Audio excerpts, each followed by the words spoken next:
Welcome to Stillwater, Minnesota. This is one of the oldest cities in the state of Minnesota and my hometown. We're here because this week on Past and Presents, we're talking about the relationship between history and biography. So you'll be joining me as we take a kind of walking tour of some of my favorite places in Stillwater, Minnesota.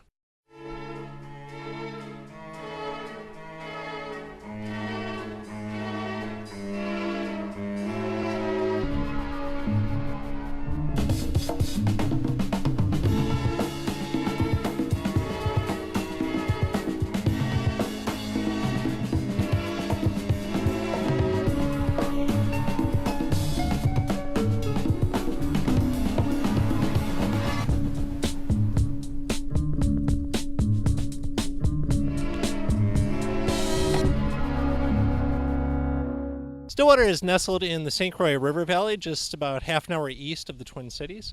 So we're up the hill a little bit so you can get a shot of the river and a little bit of the downtown. We'll go down there by the river later on in the webisode. I'm actually standing in front of a fairly new part of Stillwater. This is the War and Veterans Memorial, kind of interesting conical structure that was put up just a few years ago.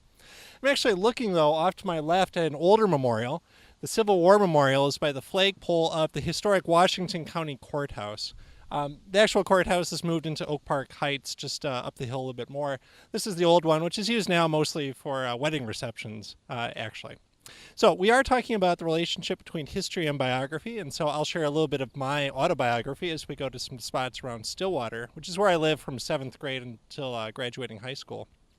But we're also going to talk about this in a couple of other fields. We're going to hear from Amy Poppinga in the first part of our conversation about whether biography is a kind of history and the use of biographies as sources by historians.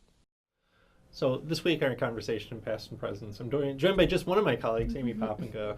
We've already seen before. This time it's just mano y mano. Yes, Poppinga. indeed.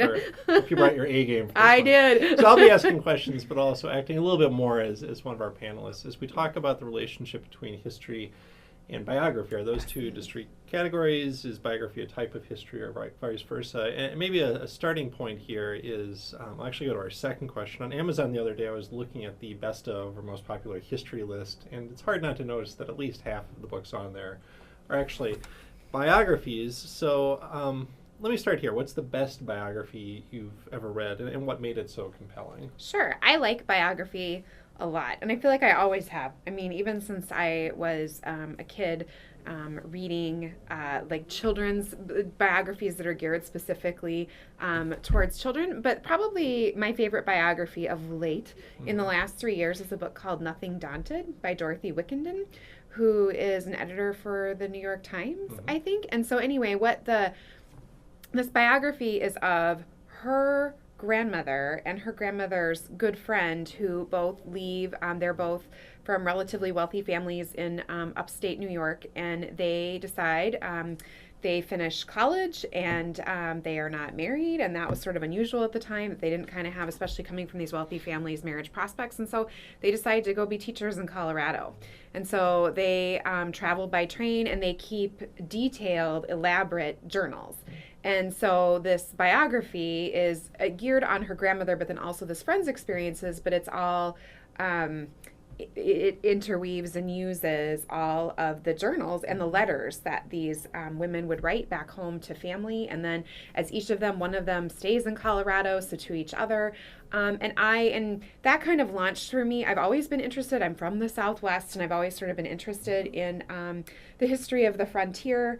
My family's own history with that, but that book sort of, even though it's a little bit later, because these women were out in Colorado in 1916 to 1920, and it's also fascinating because you sense that, you know, their knowledge of impending war, and the United States sort of, as the United States is sort of pulled into war, and that's really fascinating. But it sort of then, that led to me finding other sort of frontier diaries, pioneer diaries, if you will, diaries that dealt with women who were homesteading in New Mexico, and then there's more in Arizona, so I've read more about women homesteading in Arizona.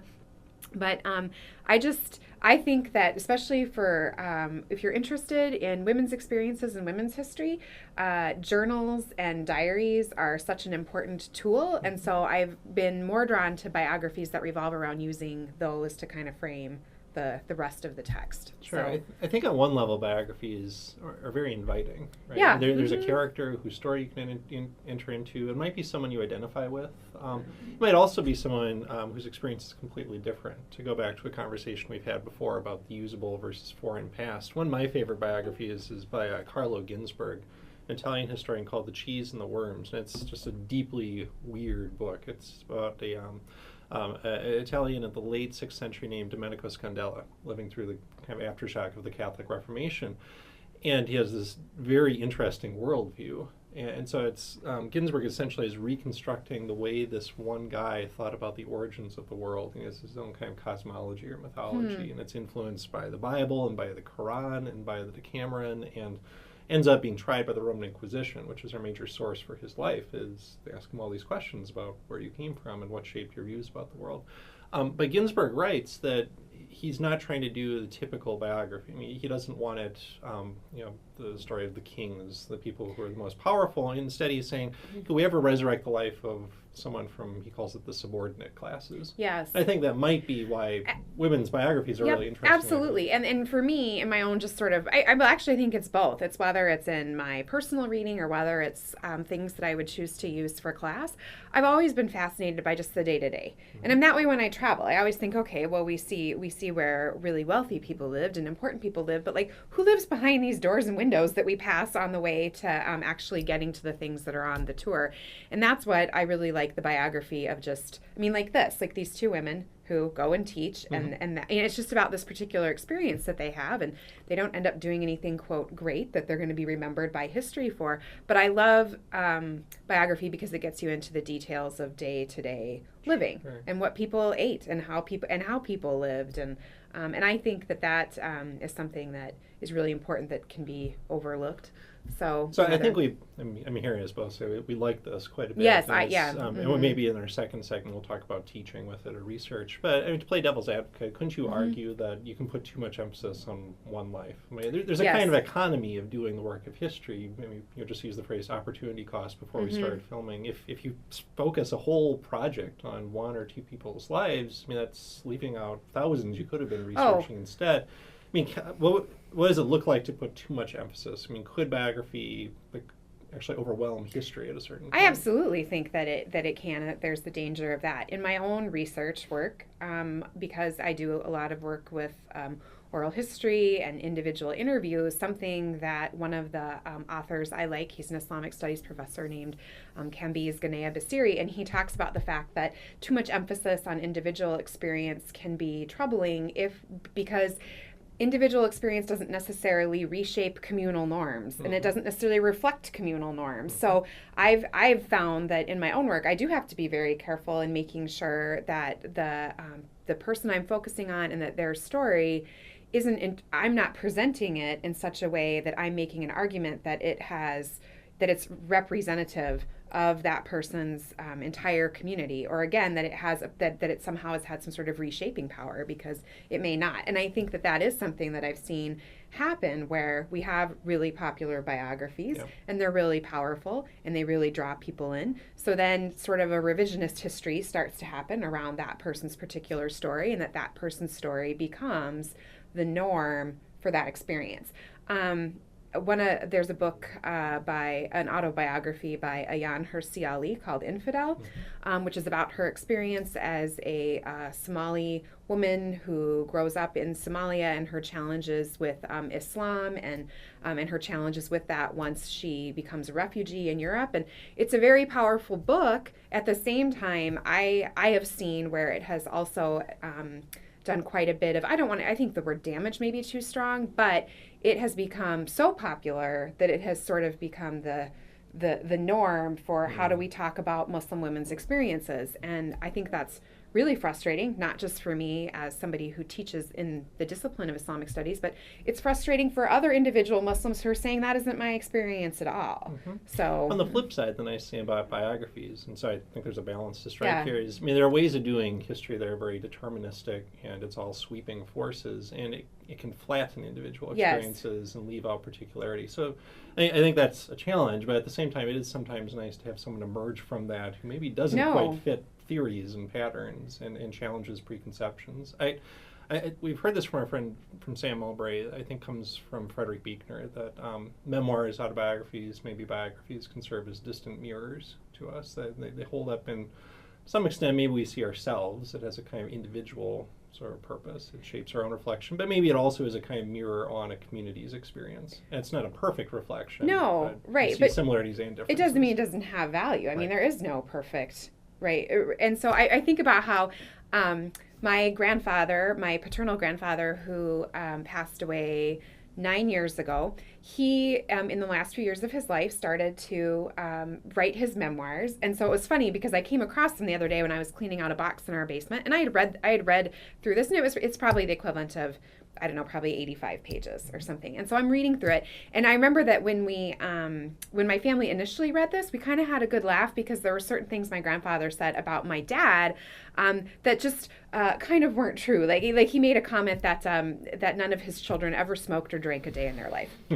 Not true. We all had a good laugh about that. At the same time, what was fascinating to me was that the other things that my grandfather said about the character of my father and his respect for other people, and that respect regardless of another person's station, calling everyone sir and ma'am, and his kindness and his humility, I thought my grandfather perfectly captured those things. So, I mean, on the one hand, certain memories are revisionist history, and we all have a good laugh about it, but yet at the same time, these characteristics of who my father is, I felt were perfectly represented, and they were things I hadn't even sort of consciously recognized until I was reading that and thought, yeah, that's exactly, who my father is. So I see the value I see the value regardless of the fact that it may not all be perfect. Well, one of the reasons you should consider taking this course is because we often think about human rights as sort of intrinsic to who we are in Western society. But in fact, the story is a lot more complicated, that we haven't always understood rights in the way we understand them today. So one thing we'll explore in this course is how did we reach this current understanding of human rights? We're also going to think about sort of how that's developed over time, how these rights and norms have been established in international society. We'll look at those in a couple ways. One we'll look at is just sort of the atrocities that have been committed over time, understanding how in some cases we as Christ followers have stood by, and in some cases we've sort of raised this hue and cry about what's been going on and how we need to change it. So we'll look at atrocities in the Congo and in Rwanda in particular. We'll explore the atrocities in the Congo by looking at a very compelling book showing how King Leopold was responsible for the death of 10 million Congolese, a genocide that often gets ignored in international history. We'll also look at the Rwandan genocide, and we'll go through kind of an extended simulation that I'm really excited about doing that will help us explore sort of how and why it's so difficult for us to really tackle these genocides and to really deal with them effectively. So those are some of the things I'm particularly excited about in this course, and I think would be great for you as students to explore. We'll come back to our conversation about biography and history later in the webisode, but let me tell you a little bit of my own biography. My family moved to Stillwater in 1987. I was about to turn 12 years old. The Twins had just won the World Series, but more exciting to me, because I was that nerdy, we had this library to go to. The first Stillwater library is probably from around the 1890s. This building went up in 1902, and you might notice that it's called a Carnegie Library. You probably know that Andrew Carnegie was a famous Scottish immigrant, pulled himself up by his own bootstraps to become the incredibly wealthy industrialist and magnate of U.S. Steel, and then gave away much of his wealth for a variety of causes, but probably most famously to start libraries as a kind of self-help device. This is one of 65 Carnegie libraries in the state of Minnesota. There are about 1,700 in the United States, and altogether around the world there are about 2,500 Carnegie libraries. I just can't tell you how important libraries were in my development as someone who wanted to be a teacher and who just loved to learn about history, and at least when I was 12, things like baseball and poker. But we won't get into that anymore. There's only so much biography to tell. Okay, let's learn a little bit more about the biography of another of my colleagues in the department, AnneMarie Kooistra, and then when we come back, we'll move on to another important site that tells a lot about my upbringing. I am a Bethel graduate, 1988. I'm a 1999 Bethel grad. I'm a teacher at Minnehaha Academy. I am the pastor of worship and adult ministries here at Church of the Cross. Mutuality editor and publications coordinator. I work as an attorney in the business and corporate practice. English Language Institute, China, in China. Library director at the College of St. Scholastica. I'm a history professor at Bethel University. I was a history major. I was a Bethel history major. I was a history major. I was a history major. I was a history major. History major. I was a history major. I was a history major. I have always liked stories, and so when I was in college, I quickly dispatched with my music and Spanish double major in favor of history and English double major. And so that was a pretty pivotal thing, just taking classes and reading stories and falling in love with a lot of different kinds of stories. And then I never really considered being a historian because I didn't know really those people existed until I got to college. But I had a friend in college, Tim, who was aware that I was thinking about applying to law school. My father was a police officer, and my dream was to help him put people in jail by being a prosecuting attorney. But we sort of talked about that, and we thought maybe that would maybe not be the best development of my character. So he said maybe I should think about taking the GRE, and it sort of went from there. So I took the GRE and did all right, and applied and got in, and there it is. I study prostitution, and that's sort of an odd thing to study, probably at Bethel University. So the thing that was very frustrating to me about studying prostitution, even as a graduate student, was that I kept encountering men. I really wanted to study women, but I kept encountering men. And so what happened as a result of just being in the sources and letting the sources talk to me was I ended up writing something that was a much more corporate history. So how does the business of prostitution change over time, so that it starts out in the 19th century being one in which women can actually be at the sort of top of the hierarchy and make a lot of money, to one in which men are very much at the top of the business hierarchy and actually organize it along corporate kinds of structures. And so it's actually much more of an economic history than it is a social history. And then I'm also really fascinated by the geography. And so my first article actually got published in the Journal of Urban Cultural Studies because it was looking at how prostitution and sexuality informs or is informed by our geography. So I do weird stuff. And I love maps. So Poppinga and I have that in common. One of my favorites is a novel. It's called Sister Carrie. It's by Theodore Dreiser. It was written in 1899, and it was a novel that was almost censored. Actually, it was censored because there was some explicit relationship stuff, shall we say, in that novel. But I love teaching it because students get really impassioned about the characters. And so we're looking at it in terms of what it's saying about the transformation of America by the end of the 19th century. We're moving to an urban economy. We're looking at changing relationships between men and women. And that novel really gives you a glimpse into that history. And yet it gives you these characters that students either love or they hate or they're angry by. And then there's usually one character that students feel themselves like, oh, I felt this way at the beginning, but now I'm sort of rethinking it. So it leads to some of the best discussions. Do not be afraid of senior seminar. It seems really daunting because, there are some wild rumors that you write a 50-page paper for senior seminar, and that's not true. It is 25 pages, usually minimum, and there are some gung-ho students who write the 40-page papers, but that's not actually encouraged. So don't be afraid. That's the first piece of advice. The thing that's really nice about senior seminar and that students quickly discover is that you get to explore a topic that you have chosen, that maybe you were sitting in American Civ when you were a sophomore and you were like, whoa, I had no idea that facet of history really existed, and Professor Kooistra talked about it for like a minute, and I am dying to know more. So this is your opportunity to follow up on some of those things that you've encountered in any number of your history classes or even in some of the other classes you've taken. And you get to go deep into that, engage with other scholars who are working in that topic, and then maybe add to the conversation. And that's a very exciting process for a historian. And you'll feel like a historian because you will actually be at least in conversation with other people. And I think, too, the other thing that's really exciting for people in senior seminar, it's often the best thing that you do as a student. And so if you really invest in that project, you walk away feeling really good about yourself regardless of the grade that you get on it. So I think those are things to look forward to. The Master of Arts in Teaching consists of several licensure paths that someone with an undergraduate degree can take.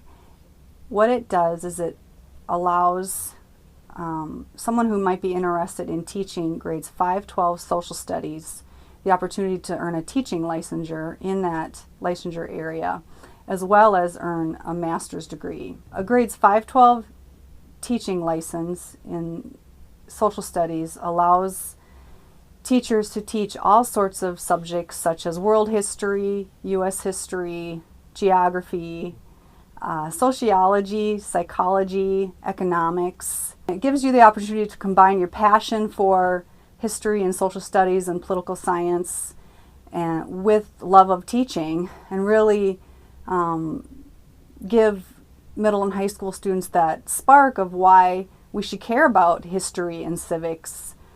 These aren't just things that happened 200, 300, 400 years ago, but these are important concepts that teachers can help bring alive to students so they know they can figure out how to relate the history to what's going on in today's world and just how to be a better citizen. It leaves the path open for a history major to not only thinking about being a teacher, but pursue a career in business or higher education or sociology or human services or healthcare or any path that they may want to take. I think that any liberal arts type of degree is going to well prepare an undergrad student for a variety of careers, and teaching might be one of those careers that someone might want to consider.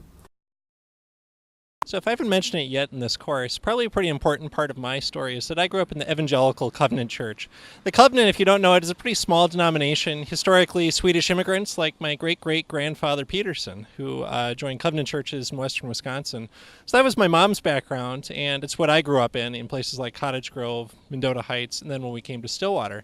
Now, by the time I got to Stillwater in the 1980s, the Covenant Church had moved out to another side of town in a more modern building. But for a long time, the building behind me was the Covenant Church. In fact, it was founded in 1881, 4 years before there was even a Covenant denomination. So it's one of the oldest Covenant churches in the country and in the state of Minnesota, to be sure. This building is from 1904, when they had grown to the point where they needed a bigger space. And it's just a really striking piece of architecture. Part of me wishes that that was the church I had grown up in. It's from a kind of common style from around the time called the Akron Plan, and the architect was actually the pastor of the church. It's meant to evoke opera house, which might seem like a kind of strange concept for the sort of pietistic, revivalistic evangelical Swedes, but there's a kind of grandeur to it, and especially if you went inside.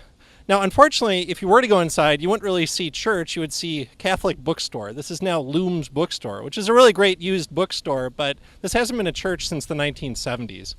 So I'm glad it's been preserved in this form, and I still like going there just for the books, but it reminds me of kind of a different era in my denomination, my church's history. Let's continue now our conversation about biography and history. Okay, so Amy, when we started this conversation, you talked about a story of a couple of women who moved to Colorado and how it helps you understand women's history, history of the Southwest. I don't know if you use some of these stories for your environmental history class. Can you talk a little bit about the role the biographies play in teaching or maybe in the work you do with research? Yes. So from the teaching perspective, I think that biography is something I find that students, not all, but that there's a segment of my sort of student population that just really connects with the personal. And so I think that biography and memoir are really useful teaching tools to say, especially for me, because I think as a religious historian or looking at religious practice, especially when it's one that you're not familiar with, when it's outside of your own. I had a student who once was talking about a particular autobiography, I guess you could call it, that we read, a memoir, really, of a man named Eboo Patel, who's a Pakistani Indian American Muslim.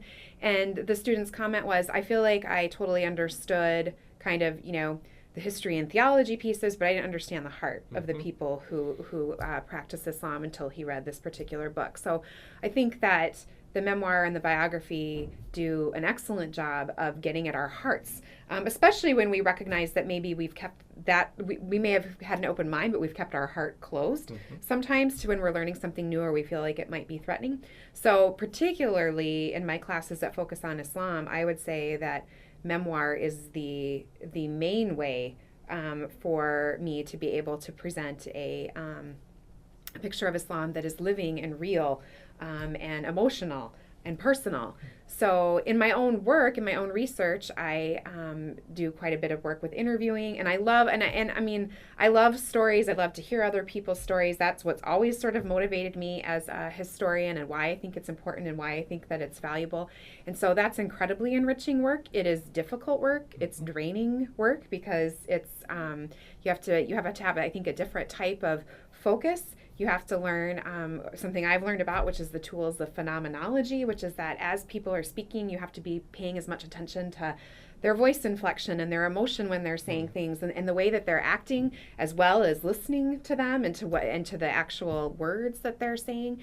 I think one of the greatest challenges, though, of using biography or using individual stories in your own academic work is that I found that what happens when the stories I'm hearing aren't telling the story I thought they were going to tell, right? So you choose specific people because of demographic information, and you have, as any researcher does, a thesis or a hypothesis about what's going to come out of those conversations, and then you re-listen to the conversations, and you are doing your transcription, and you realize the story they're telling is completely different. So I know for me, my own dissertation work, the thrust of my dissertation completely had to change based on the stories that I was hearing. And you have to be true. You have to let them speak. So no matter how much extra work it's going to cost for you. Well, I think it suggests what to me is really an interesting theme of this whole discussion is it helps us think about who owns history, right? So like a biography that I use in my Modern Europe class is called Mrs. Robinson's Disgrace by Kate Summerscale. And it's based on a diary of a middle-class Victorian housewife named Isabel Robinson, who has this scandalous divorce trial because maybe she had an affair, maybe she didn't. But essentially, it's the stories reconstruct on the basis of her diary. So in a sense, you've got not quite a memoir. It's a more immediate thing. But one of the themes of the book is how do we know that that's true? You know, and so on one level, Isabella controls her own life, and she's trying to shape how it's remembered. And Summerscale even argues she means this diary to be discovered. She's writing this to an audience, and we are now that audience. And so it becomes useful, and it helps us connect with the heart of someone who otherwise you probably wouldn't hear their voice in that society. But Summerscale also pushes back and suggests, well, but you're being manipulated by it. Someone's trying to control their identity. And so it makes me think, though, about the work you do with, say, oral history. You know, this is not purely like, it's not just a pure power over relationship. It's not like... there's a negotiation there, there's a conversation there, they can challenge your preconceptions. There might be points where there's actually conflict. There's points where you might write something that somebody said, you have the transcription of them saying it, and they'll say to you, I don't like that I said that. Well, they don't like that they said it, but they did say it. So how do you balance? I mean, I've done one oral interview where basically I had to throw it out because the person, upon seeing it, was not happy about the message they felt that what they were saying was sending, didn't want it included. So you have to take that voice out. So now what do you do where that clearly reveals that something was really important? So from the historians, the investigative piece, it's sort of, well, gosh, we've stumbled upon something. So how do I make sure that this particular issue or this idea is now represented in the story I'm telling, but the person who brought it up is saying, I don't want anything to do with it anymore. And you're in an unusual spot where you're actually interacting with people who are alive and can say these things to you. I think many of us, when we're doing our work, we're writing about people who are dead. And so a challenge I sometimes give to students is, what does it mean to have that kind of power over these stories? And how do you treat people with integrity and respect and charity, but also, what happens when a biography of Hitler and Stalin, and they would certainly like to tell the story one way, but as a historian, you have a responsibility to the truth. Yes, and I think that something that one of my professors from graduate school would always say, would sort of say with fist pounding, the text has rights, give the text its rights, and I think that's something I always try to remember.